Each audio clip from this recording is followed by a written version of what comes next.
For more on our top story, let's bring in our panel. Matthew Bassett, the former Assistant Secretary for Legislation at the U.S. Department of Health and Human Services, and David Morey, a Democratic strategist and David Morey Global CEO. Gentlemen, welcome. Good to be with you, Mike. So, gentlemen, we're going to get a review from the Justice Department about the events that took place in Uvalde, Texas.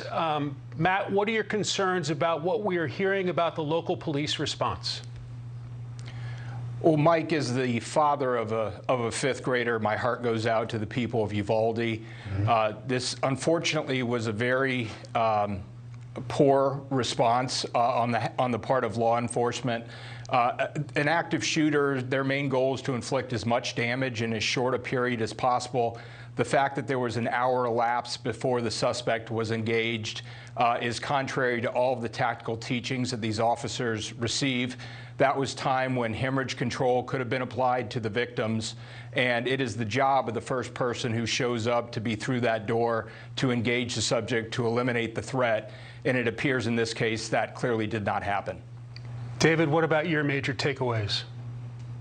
Well, I think Matthew said it well. I've got a 3-year-old in the other room. I think we all feel this personally.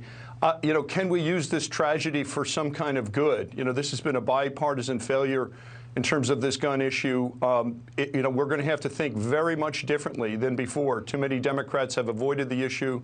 Too many Republicans have rejected even mild solutions.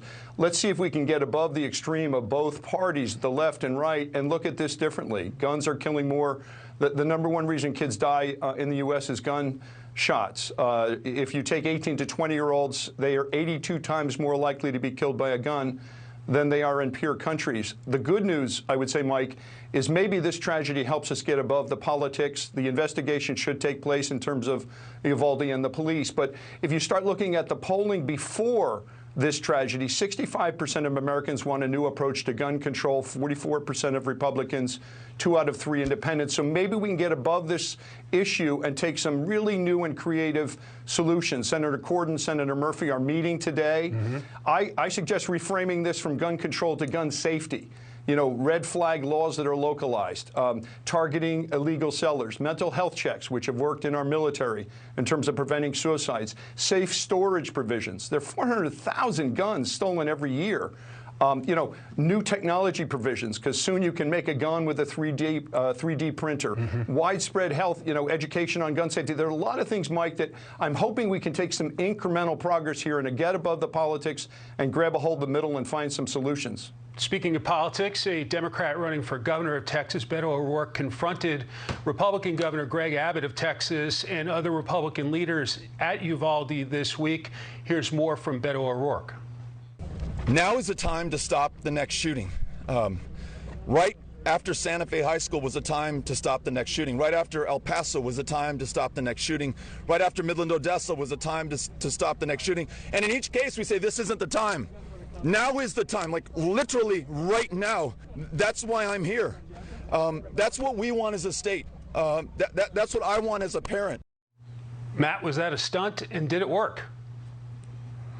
Well, I agree with my colleague. We should be looking for bipartisan answers to this. To be in the year 2020 and to not have a single point of access control that is either controlled electronically or preferably by an armed and adequately trained school resource officer, these are the type of solutions that we should be looking at with this. This is not a time to politicize the event in any way or to score political points, but as someone who has spent almost a decade in Texas, Beto O'Rourke is the answer to a question that no self-respecting Texan has ever asked.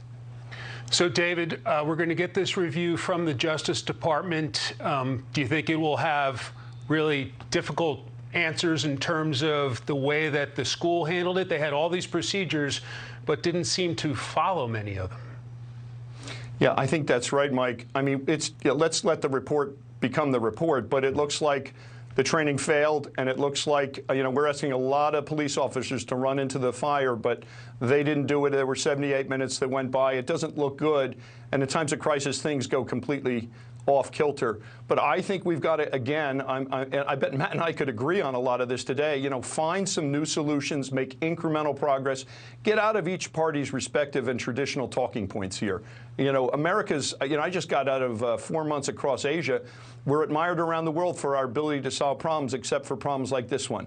You know, we seem to get stuck in our politics and not bring some common sense solutions to begin to fix this. Matthew Bassett, David Morey, thanks for your time. Have a wonderful day, gentlemen. Thanks, Mike. Thank you, Mike.